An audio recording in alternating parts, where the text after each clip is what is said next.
Loonshots by Safi Bahcall. Innovation drives the rise and fall of empires, the triumphs of nations, and the dominance of corporations. In Loonshots, Safi Bahcall dissects why groundbreaking ideas often flourish in unlikely circumstances and fail when stifled by conventional thinking. Bahcall introduces a revolutionary perspective on how organizations, leaders, and individuals can cultivate an environment for radical breakthroughs. The book merges physics, history, and psychology, unveiling patterns that govern the survival of bold ideas. You are not here to passively consume. You are here to understand why some organizations stagnate and how you can avoid becoming one of them.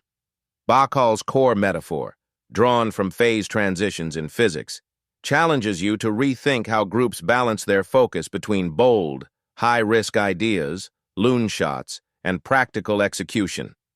By the end of this summary, you will be equipped to nurture loonshots within your own life or organization and to lead with insight and precision in environments resistant to change. Lesson 1. Nurture the balance. Loonshots are not just born. They are cultivated in an environment where the delicate balance between innovation and execution is maintained with precision. Safi Bahcall's idea of dynamic equilibrium captures the essence of this balancing act, likening it to the phase transitions in water.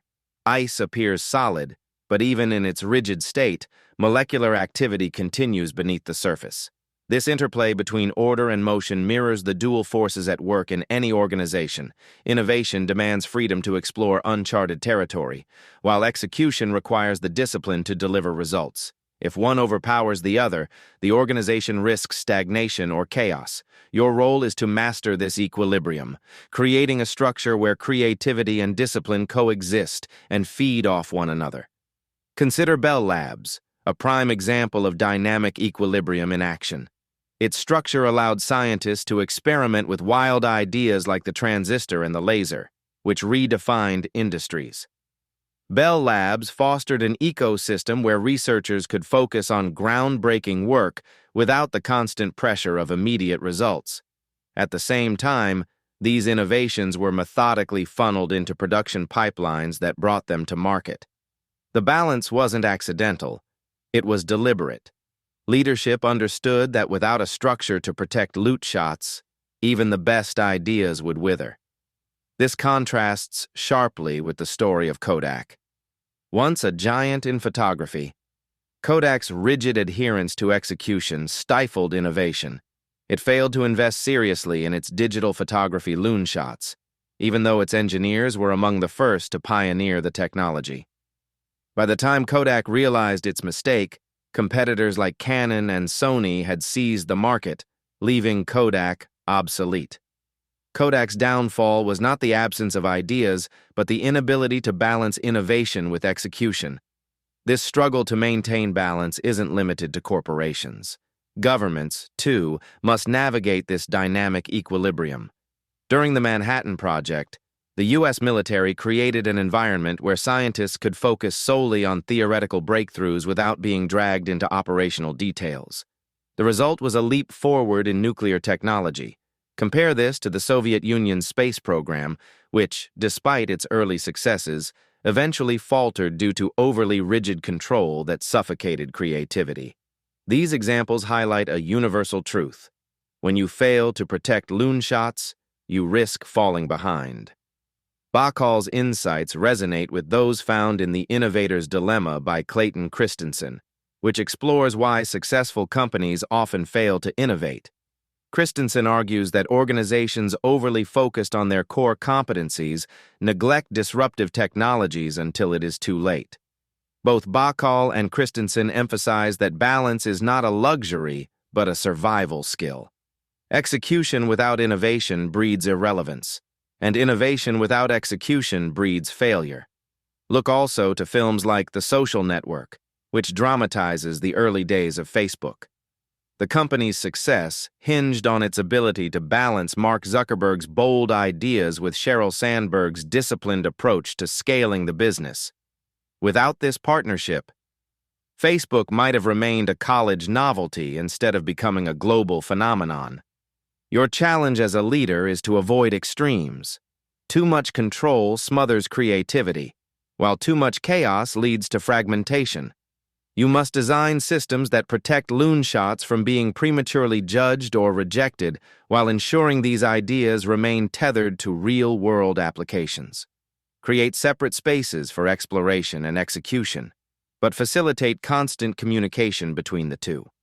Establish metrics that reward both innovation and delivery. Encourage your team to challenge assumptions, but never lose sight of your overarching goals. Like Bell Labs, aim to institutionalize balance so that it becomes a cultural norm rather than a fleeting initiative.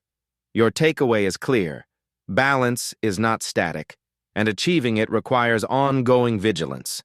As a leader, you must consistently assess whether your team's structure supports both loonshots and execution.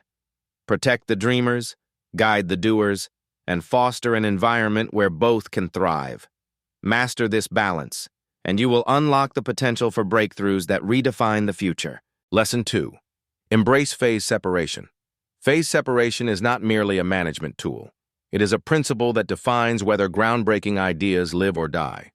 Safi Bahcall argues that successful organizations must separate their loonshot endeavors from their execution-focused operations to allow both to thrive. This concept stems from a fundamental truth. The mindsets required for exploration and optimization are inherently different and often incompatible. Loonshot teams, tasked with pursuing radical innovations, need freedom from the constraints of efficiency and routine, while execution-focused teams excel at delivering results within structured systems.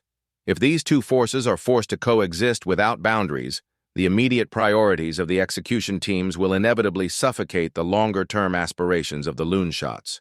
Your challenge is to create an environment where both modes can flourish independently while remaining aligned toward a common purpose. During World War II, Vannevar Bush provided a masterclass in phase separation.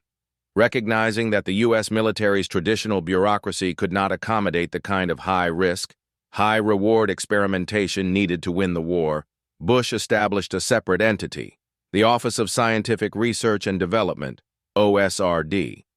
This division operated outside conventional military protocols, allowing scientists to focus solely on transformative projects like radar and the atomic bomb.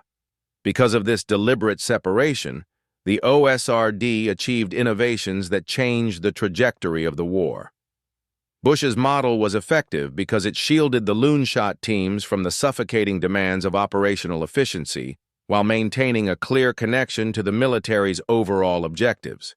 Compare this to Blockbuster, whose inability to separate experimental projects like streaming services from its core DVD rental business sealed its demise. The execution-focused leaders prioritized short-term profits from the existing model, dismissing streaming as a niche market. Meanwhile, Netflix, unburdened by legacy systems, capitalized on the opportunity, leaving Blockbuster irrelevant.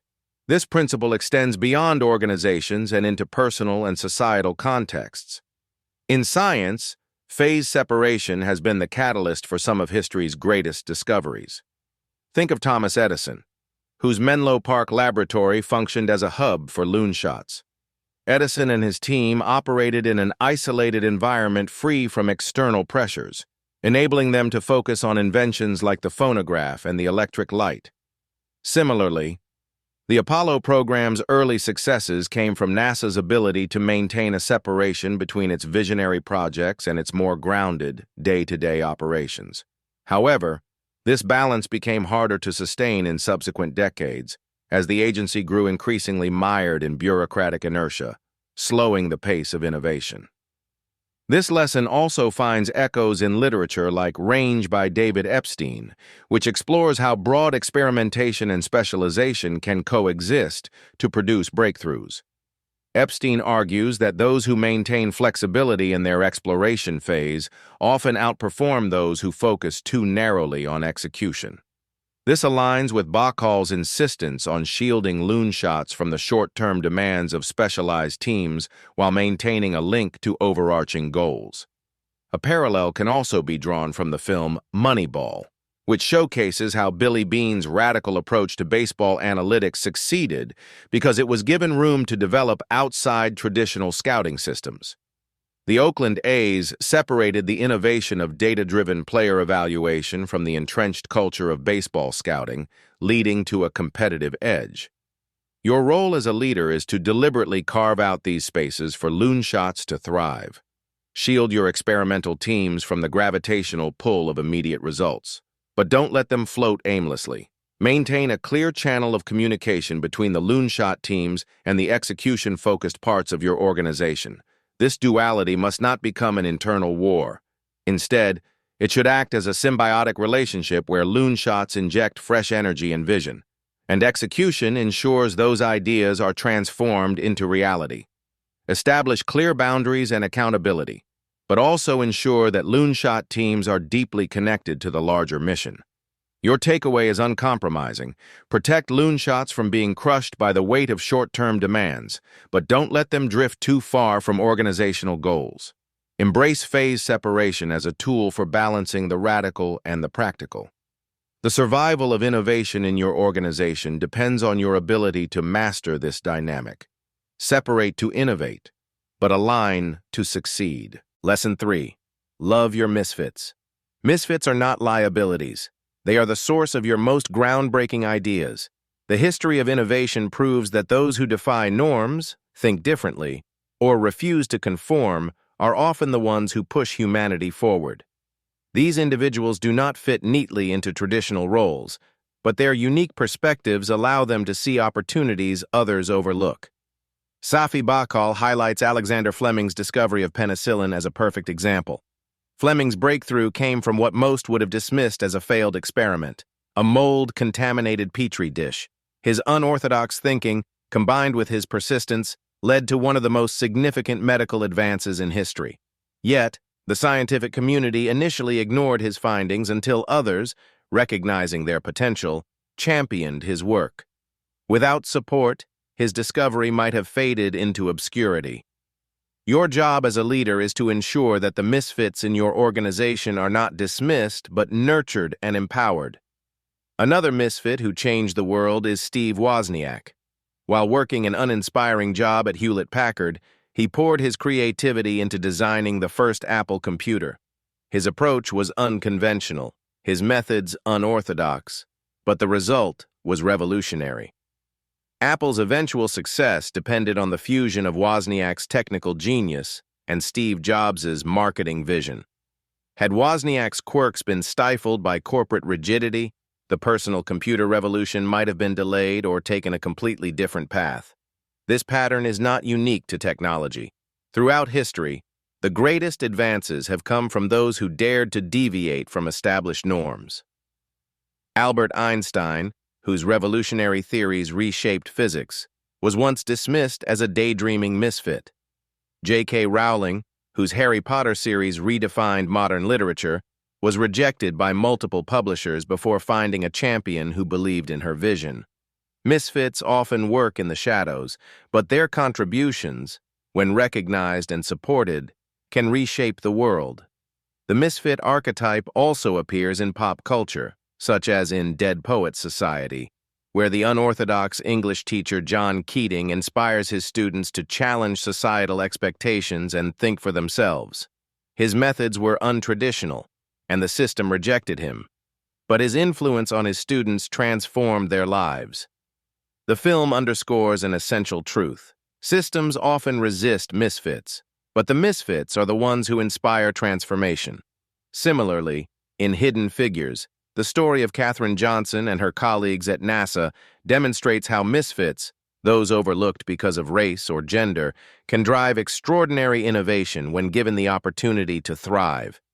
Johnson's contributions to space exploration were monumental, yet they required an environment willing to embrace her differences and value her unique skills. Bahcall's message is clear. You must actively seek out and protect the misfits in your organization. These individuals often challenge authority, break norms, or question assumptions, which can make them difficult to manage. However, these very traits make them indispensable. Misfits are the lifeblood of Loonshots because they possess the courage and creativity to tackle problems in ways others cannot. Recognizing their potential requires more than tolerance. It demands deliberate action. Shield them from naysayers and skeptics who dismiss their ideas. At the same time, challenge them to refine their thinking and ensure that their ideas are grounded in reality. Misfits need freedom to experiment, but they also need constructive feedback to turn raw creativity into impactful solutions. Your takeaway is non-negotiable. Love your misfits, not as a gesture of tolerance, but as a strategic imperative. Create an environment where unconventional thinkers feel valued, supported, and encouraged to push boundaries. Celebrate their differences, protect their ideas, and guide them toward refining their visions. Without misfits, innovation stalls, and progress falters. Recognize their worth and give them the space to thrive, and they will drive the loonshots that define the future. Lesson 4. Small groups, big risks. Innovation thrives in small groups where autonomy, focus, and accountability remain intact. Safi Bahcall emphasizes that large, bureaucratic organizations often stifle creativity and dilute responsibility, making it nearly impossible for groundbreaking ideas to flourish. By contrast, small teams are uniquely positioned to take big risks and execute bold visions because they operate with agility, cohesion, and clarity of purpose. The Manhattan Project exemplifies this principle. Despite the immense scale of its mission, the core of the project's success lay in a small, elite team of scientists and engineers who worked tirelessly to develop the atomic bomb.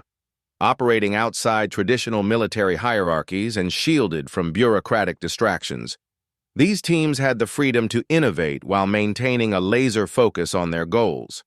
Their work reshaped history because they were empowered to think and act boldly.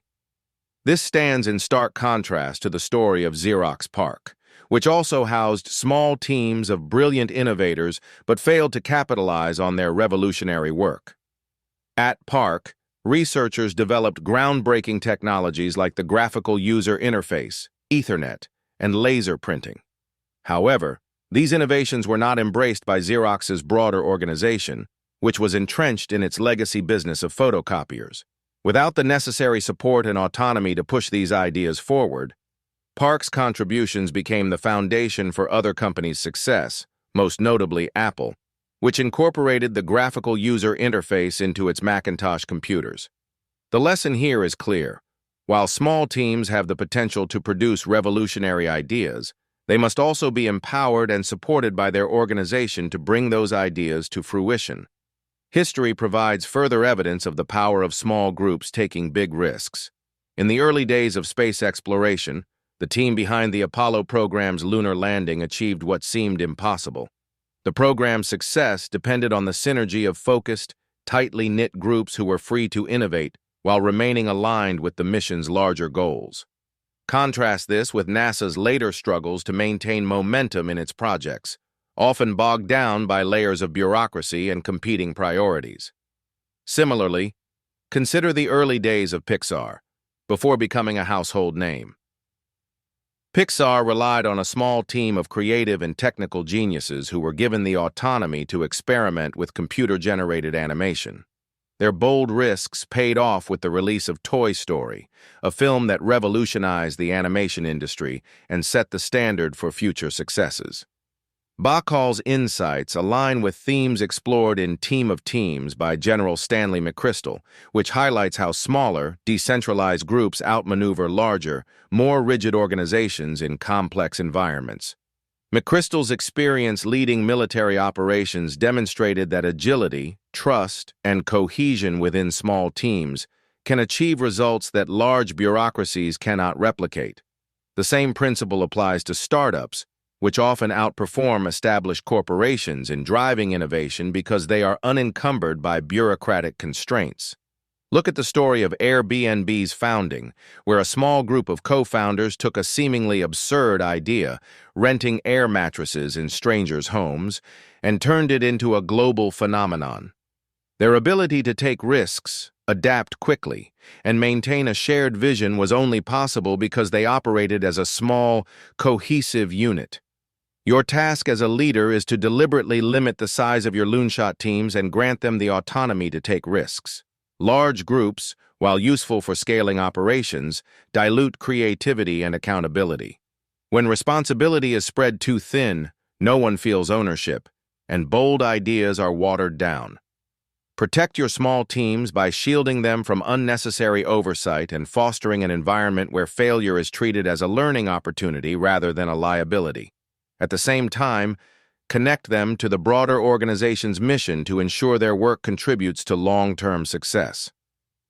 Your takeaway is this: prioritize small teams for big risks. Keep them focused, autonomous, and supported while ensuring their efforts align with your larger goals. Protect their ability to innovate without interference, and they will deliver the bold ideas that shape the future. Big risks demand small groups, and small groups demand your unwavering support. Lesson 5. Think like a gardener. Leadership is often misunderstood as the art of command. Many leaders see themselves as generals, issuing orders, setting rigid strategies, and expecting flawless execution. Safi Bahcall dismantles this approach, challenging you to embrace the mindset of a gardener instead. The gardener does not control the growth of each plant. They create the conditions for growth, pruning weeds, nourishing the soil, and providing sunlight.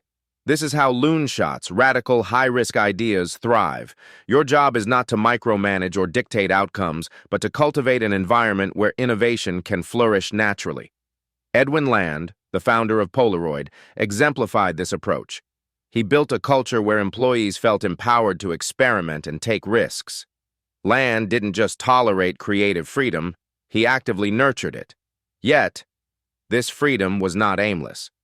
Land ensured that Polaroid's experiments were aligned with a clear vision of delivering groundbreaking products. The synergy of freedom and focus allowed the company to create transformative innovations like instant photography. Land's leadership was less about control and more about cultivating the right conditions for creativity to flourish, enabling Polaroid to dominate its industry for decades. Contrast this with Nokia, a company that failed to adopt the gardener's mindset during the rise of the smartphone revolution. Once a global leader in mobile phones, Nokia's rigid leadership structure and bureaucratic decision-making stifled innovation. Internal teams recognized the potential of smartphones early on, but leadership clung to their legacy products, unwilling to nourish the innovative ideas sprouting within. By the time they realized their mistake, Apple and Android-powered competitors had already captured the market. Nokia's downfall was not due to a lack of innovation, but the absence of a leader willing to act as a gardener, cultivating those ideas and protecting them from being overshadowed by short-term priorities. This principle extends beyond business and into science, politics, and even personal development. Consider the Manhattan Project. Though we often credit the success of the atomic bomb to scientific brilliance, much of it was due to leadership that created an environment for diverse teams of physicists, chemists, and engineers to collaborate freely while staying aligned with a common goal. Similarly, in Creativity, Incorporated, Ed Catmull of Pixar describes how he cultivated a culture where animators and storytellers felt safe sharing bold, unpolished ideas without fear of judgment. By focusing on the conditions for creativity rather than dictating every detail, Catmull helped Pixar become a consistent producer of groundbreaking films. The gardener's mindset also appears in history. In the 1960s, President John F. Kennedy's vision of landing a man on the moon required more than issuing a directive. His leadership involved creating an ecosystem where scientists, engineers, and administrators could innovate while remaining united by a shared mission. By fostering collaboration, providing resources, and allowing failures to serve as learning opportunities, Kennedy acted as a gardener for one of humanity's greatest achievements. Your responsibility as a leader is to cultivate an environment where Loonshots can take root and grow. This involves more than offering freedom. It requires constant vigilance and deliberate action. Prune inefficiencies that stifle progress. Nourish your teams with resources, encouragement, and trust. Provide sunlight in the form of clarity, ensuring everyone understands the broader mission and how their work contributes to it. A gardener does not ignore weeds, nor do they allow a single plant to overrun the garden. They strike a delicate balance, ensuring that every element contributes to the overall health of the ecosystem. Your takeaway is clear. Adopt the gardener's mindset. Stop commanding and start cultivating. Create conditions where creativity can flourish. Align your team with shared goals, and remove the barriers that stifle growth. When you focus on nurturing rather than controlling, breakthroughs will follow, and your garden of Loonshots will yield extraordinary results. Lesson 6. Beware the Moses trap. The Moses trap is a leadership pitfall that can destroy even the most innovative organizations. Safi Bahcall defines this trap as the tendency of leaders to elevate their own ideas above all others, silencing dissent and discouraging critical feedback. Leaders who fall into this trap often start as visionaries, driving bold ideas and inspiring their teams. But over time, their unchecked authority can morph into authoritarianism. They become bottlenecks for creativity, stifling the very innovation that once defined their success. Your task as a leader is to avoid this trap by fostering a culture of open dialogue, embracing dissent, and recognizing that no single perspective, including your own, is infallible. Edwin Land, the brilliant founder of Polaroid, serves as a cautionary tale. In his early years, Land was a visionary leader who guided his company to remarkable success with revolutionary products like instant photography. However, as Polaroid matured, Land's leadership style shifted. He increasingly dismissed alternative viewpoints, clinging to his vision of analog photography even as digital technology emerged. By refusing to adapt and silencing those who questioned his direction, Land steered Polaroid into irrelevance. The company's eventual bankruptcy was not due to a lack of innovation, but to a leader who became blind to possibilities beyond his own ideas. Land's failure highlights a dangerous reality. The same qualities that make leaders successful, confidence, vision, and authority, can also lead to their downfall if left unchecked. Compare this to Pixar, a company that avoided the Moses trap by institutionalizing a culture of candid feedback. Ed Catmull, one of Pixar's co-founders, recognized early on that no single individual, no matter how brilliant, could guarantee creative success. To counteract this, Pixar established practices like the Brain Trust, a system where anyone involved in a project could challenge assumptions, critique ideas, and suggest alternatives. This environment of openness and mutual respect allowed films like Toy Story and Finding Nemo to evolve into masterpieces. Catmull himself acknowledged that the best ideas often came from unexpected sources. By empowering his team to speak freely and valuing dissent, Catmull ensured that Pixar remained a powerhouse of innovation. The Moses trap is not confined to the corporate world. It appears throughout history. Consider the fall of Napoleon Bonaparte. Early in his career, Napoleon was an exceptional strategist, relying on input from trusted advisors to achieve military brilliance. However, as his power grew, so did his arrogance. He surrounded himself with yes men and dismissed dissenting voices, leading to catastrophic failures like the invasion of Russia. Napoleon's hubris exemplifies the dangers of a leader who assumes their perspective is supreme. In contrast, Abraham Lincoln provides a counterexample. During the Civil War, Lincoln deliberately filled his cabinet with individuals who disagreed with him, including political rivals. By encouraging debate and valuing opposing viewpoints, Lincoln strengthened his leadership and navigated the nation through its most challenging period. Bahcall's warning about the Moses trap resonates with principles found in Radical Candor by Kim Scott, which emphasizes the importance of creating environments where honest feedback is not only allowed but encouraged. Scott argues that leaders must strike a balance between challenging directly and caring personally, ensuring that dissent is viewed as a strength rather than a threat. Similarly, Principles by Ray Dalio advocates for idea meritocracy, where the best ideas win regardless of rank or title. These approaches underscore the same essential truth. Innovation flourishes when leaders prioritize collective intelligence over individual ego. Your responsibility as a leader is to create an environment where ideas can be challenged and refined without fear of retribution. This requires humility, self-awareness, and a commitment to listening. Actively seek out dissenting voices and reward those who challenge the status quo. Recognize that your role is not to dictate solutions, but to facilitate a process where the best ideas emerge. Be vigilant against the urge to dominate discussions or dismiss alternative perspectives. Leadership is not about being the sole visionary. It is about empowering others to contribute their best. Your takeaway is unambiguous. Avoid the Moses trap at all costs. Encourage open dialogue, value dissent, and build systems that ensure ideas are judged on their merit, not on the rank of their originator. When you lead with humility and embrace the collective wisdom of your team, you create the conditions for lasting innovation and success. Lesson 7. Be patient with failure. Failure is not the enemy of innovation. It is the crucible in which breakthroughs are forged.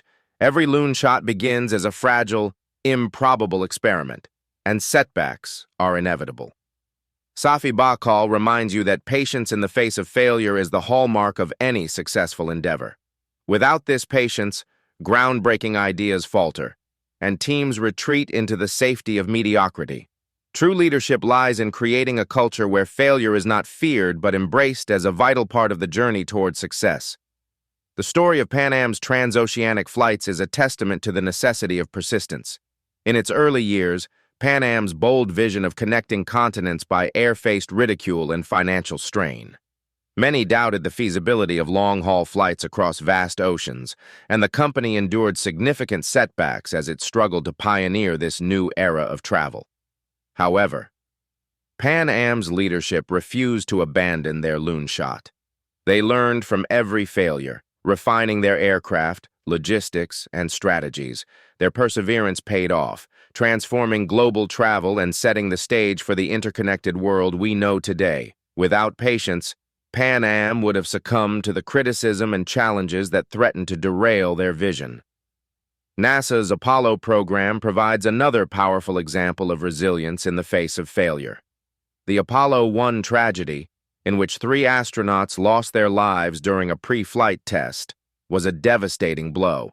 Public support wavered, and doubts about the program's feasibility intensified. Yet NASA refused to let this tragedy define the mission. Instead, they treated failure as an opportunity to learn and improve. Engineers and scientists scrutinized every detail, implementing safety measures and redesigning systems to prevent future disasters. This determination and willingness to confront failure head-on ultimately led to one of humanity's greatest achievements, the moon landing. The lesson is clear. Setbacks are not endpoints. They are stepping stones to success. The necessity of patience with failure extends beyond aviation and space exploration.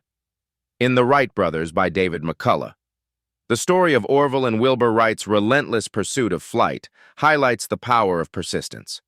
The brothers faced countless failures as they attempted to defy gravity.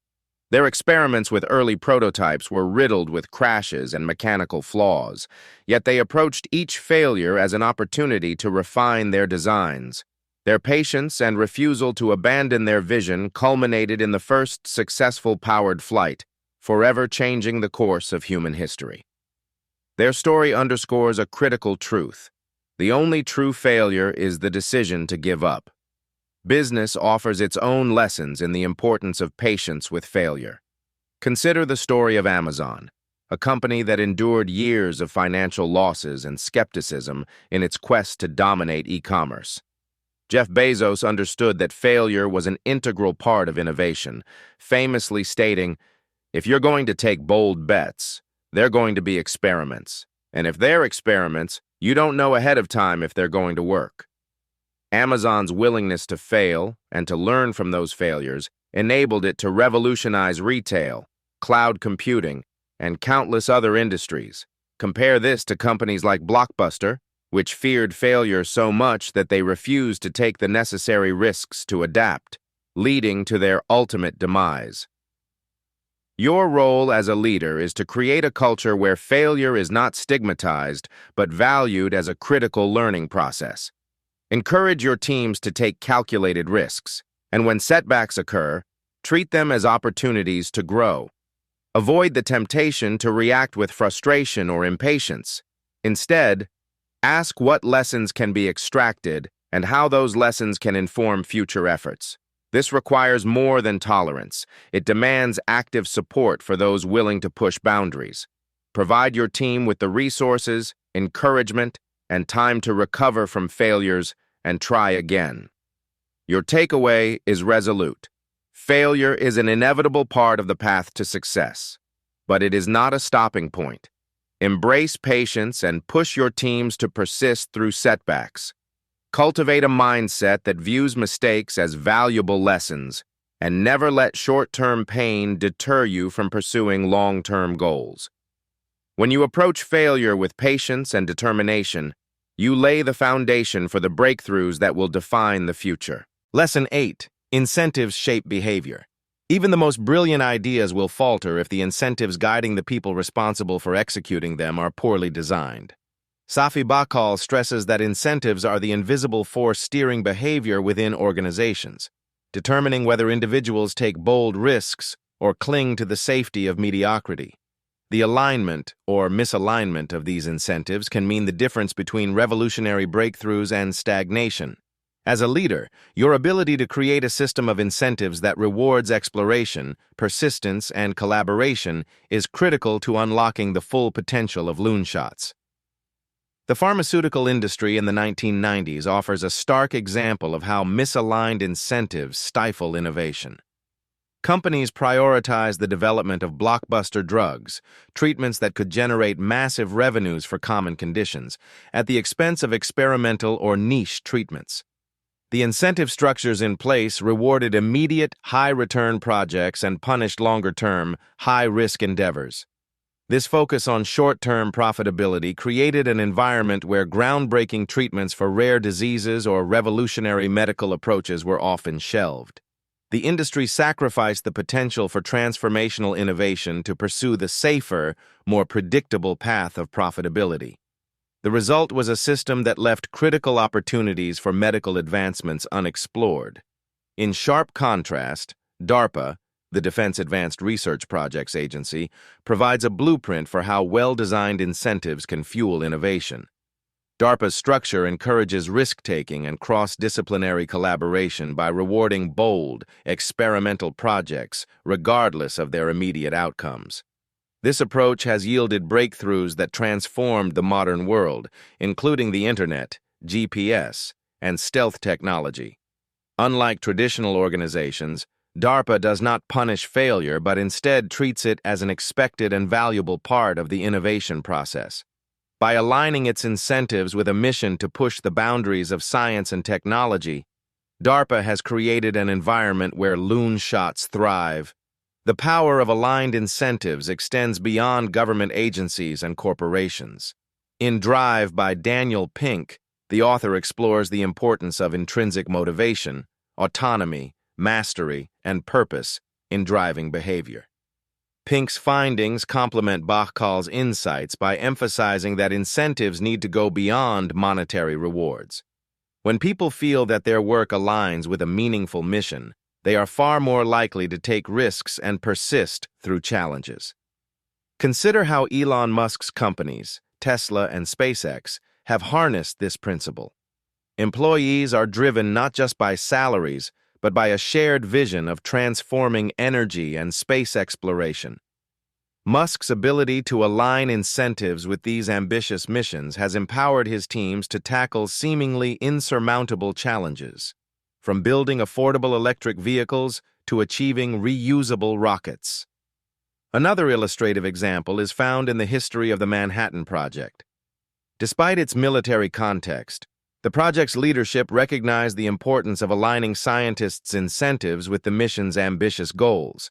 Researchers were given autonomy to experiment, ample resources to pursue their ideas, and a clear understanding of the larger purpose, the urgency of developing nuclear capabilities during World War II. These incentives created an environment where some of the greatest scientific minds of the era could focus on their work without the distractions of bureaucracy or conflicting priorities. On the flip side, misaligned incentives have doomed countless ventures.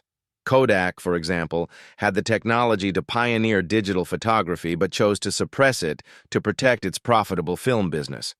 The company's incentive structure prioritized short-term gains over long-term innovation, leading to its eventual downfall as competitors embraced the digital revolution. Similarly, during the Challenger disaster, NASA's decision-making was influenced by external pressures and incentives to meet schedules and budgets rather than prioritizing safety. The tragedy serves as a grim reminder of how poorly aligned incentives can have catastrophic consequences. Your role as a leader is to ensure that incentives within your organization are not only fair, but also aligned with the mission and values that drive success. This means rewarding risk-taking and collaboration, even when results are uncertain. Avoid systems that punish failure or disproportionately reward short-term wins at the expense of long-term goals. Incentives must encourage persistence and creativity, fostering an environment where individuals feel empowered to experiment, challenge assumptions, and take bold steps. Your takeaway is unequivocal. Incentives shape behavior, and behavior shapes outcomes. If you want Loonshots to thrive, you must design incentives that encourage exploration, resilience, and teamwork. Align these incentives with your organization's broader mission, and you will unleash the creative potential of your team, paving the way for transformative breakthroughs. Lesson 9. Fight for survival. Survival is not a given. It is a relentless battle that demands constant evolution and a willingness to abandon the comfort of old paradigms. Safi Bahcall illustrates this principle by drawing parallels between biological evolution and organizational resilience. In nature, species that fail to adapt to changing environments face extinction. The same is true for companies, industries, and even individuals. The key to survival lies in recognizing when the rules of the game have changed and responding with agility, decisiveness, and courage. To fight for survival, you must embrace transformation and constantly align your efforts with emerging realities. IBM's pivot during the rise of personal computing is a masterclass in adaptation. Once a dominant force in mainframe computers, IBM faced an existential crisis as the market shifted toward personal computers and software-driven solutions. Rather than clinging to its legacy business, IBM reinvented itself under the leadership of Lou Gerstner, focusing on software, services, and consulting. This strategic shift not only saved the company from irrelevance, but also positioned it as a leader in enterprise solutions. IBM's ability to recognize the shifting landscape and act decisively ensured its survival and longevity. Contrast this with the decline of BlackBerry, a company that once defined the smartphone market. BlackBerry's leadership clung to its hardware-focused model and dismissed the potential of touchscreens and app ecosystems. While competitors like Apple and Google embraced these innovations, BlackBerry resisted, believing its physical keyboard and secure email system were enough to maintain dominance. By the time BlackBerry attempted to pivot, it was too late. The company had lost its relevance, and its market share had evaporated. BlackBerry's failure to evolve underscores a harsh reality. The refusal to adapt is a death sentence in any competitive landscape. This principle applies not only to corporations, but also to entire industries. Consider the fall of Blockbuster, which failed to adapt to the rise of streaming services. Despite having the opportunity to purchase Netflix in its infancy, Blockbuster dismissed streaming as a niche market and doubled down on its brick-and-mortar rental model. Netflix, by contrast, recognized the potential of digital distribution and continuously evolved its business, transitioning from DVD rentals to a streaming platform and eventually becoming a global content creator. The difference between these two companies was not access to resources or talent, but a willingness to adapt to changing consumer behavior. The lesson of survival resonates in evolutionary biology, where species that adapt to environmental changes thrive, while those that cannot become extinct. Charles Darwin's theory of natural selection serves as a reminder that survival favors those who are most responsive to change, not necessarily the strongest or smartest.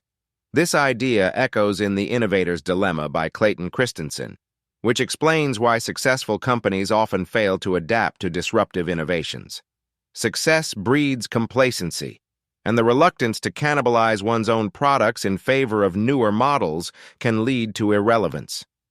Organizations and individuals alike must develop the humility to recognize when their current strategies no longer serve their goals. Survival also demands a mindset of perpetual questioning. You must constantly evaluate whether your current path aligns with the realities of your environment. NASA's shift from moon landings to building the International Space Station demonstrates the importance of reevaluating priorities in response to geopolitical and budgetary changes. Similarly, Tesla's decision to transition from a niche electric vehicle manufacturer to a mass-market automaker reflects its recognition of shifting market demands and its willingness to redefine itself to stay ahead. Your responsibility as a leader is to foster an organization that embraces change as an opportunity rather than a threat. Create systems that encourage questioning and experimentation. Reward those who challenge outdated practices and propose new directions. At the same time, cultivate the humility to let go of what no longer works, even if it once brought success.